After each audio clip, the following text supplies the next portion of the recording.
defending the body of Moses. Michael is probably the most well-known angelic being mentioned in the Bible. We know Michael is an archangel. However, what does that specific role entail for him? What has he accomplished, and what are his responsibilities, and how does he fit into the heavenly host that God has assembled? God has chosen to withhold a lot of information from us regarding the events leading up to Moses' passing. God gave him a glimpse of the Promised Land even though it was impossible for him to set foot there. Moses gazed toward the Promised Land while perched on the peak of Nebo, which is part of a mountain range known as Pisgah. This peak is located in what is now the modern nation of Jordan. Moses was not allowed into the Promised Land because he had disobeyed God. Moses directly disobeyed God by striking the rock rather than speaking to it. The death and burial of Moses, the Lord's servant. Deuteronomy chapter 35, verses 5 through 8, Amplified Bible.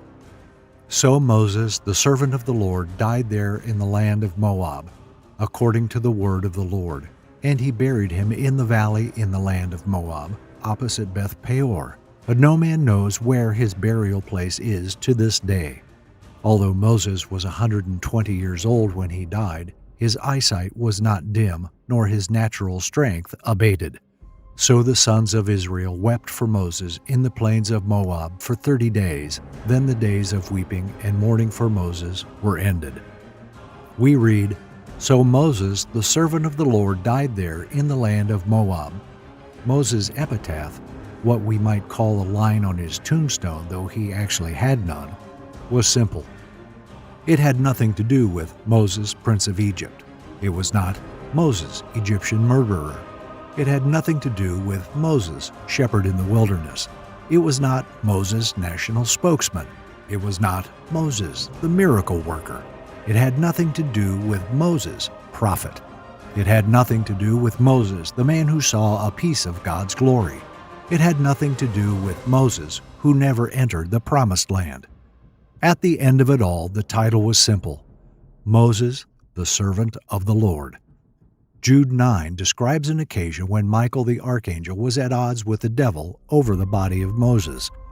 It would appear that there was a dispute regarding the body of Moses, and Jude indicates that Michael the archangel triumphed in this conflict by appealing to the authority of the Lord, saying, "The Lord rebuke you," in response to the other party. But it is not entirely clear why Michael fought Satan over the body of Moses in the first place.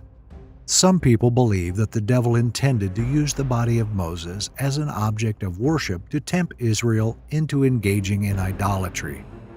God wanted to protect the body of Moses, so no one knows his grave to this day. Apparently they foraged for it, as would be expected, out of a passion for marking this great leader of the nation.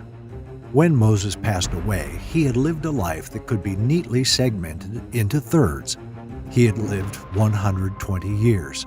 He served as the crown prince of Egypt for 40 years, then spent 40 years as a simple shepherd in the desert, and finally spent 40 years guiding the children of Israel to their destination in the Promised Land.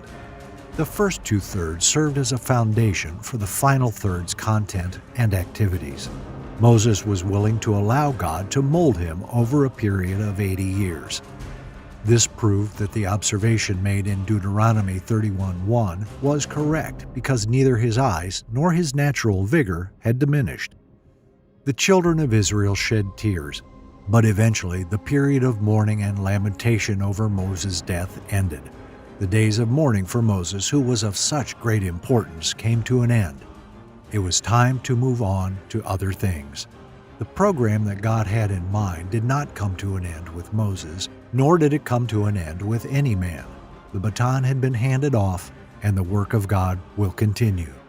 We are told that there has not been another prophet like Moses to arise in Israel since that time. However, there have been great rulers of Israel, as well as leaders, prophets, and priests.